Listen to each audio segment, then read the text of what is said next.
In today's video, I'm going to teach you how to mute a Google Meet tab in Chrome. This can be particularly helpful if you're multitasking during a meeting and need to cut out some distractions. Or perhaps you're in a meet and another tab starts playing a sound you'd rather keep at bay. Whatever the case may be, muting a tab is a quick and straightforward way to manage your sound environment in Google Chrome. First things first, you need to navigate to your Google Meet. Simply open Chrome and head over to your Google Meet link. Once you're there, look for the option to join a Google Meet.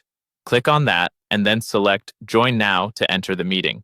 At this point, you're technically in the meeting and can hear everything that's going on, but what if you need to handle something else without the audio distractions? Here's where the magic happens.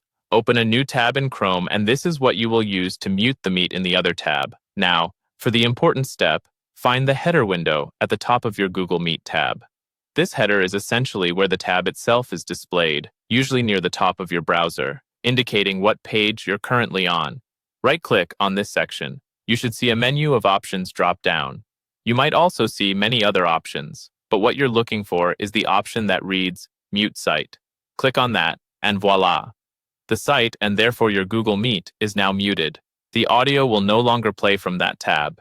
Imagine you've finished your task and need to contribute back to the conversation or resume listening to the meeting. Simply go back to the tab where your meeting is active. Again, right-click on the tab's header, just like before. A similar menu will drop down, but this time look for the option that says Unmute Site. Click on this, and your Google Meet tab will audibly reconnect, allowing you to hear the ongoing meeting once again.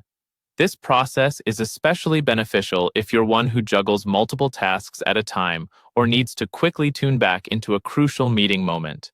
It's an excellent way to keep control over your own audio environment and reduce unnecessary disruptions. So whenever you need a brief sound hiatus during a Google Meet, simply follow this quick and easy method for a smoother workflow and more manageable listening experience. I hope you found this guide helpful, and be sure to use these steps whenever needed. Thanks for watching and see you in the next video.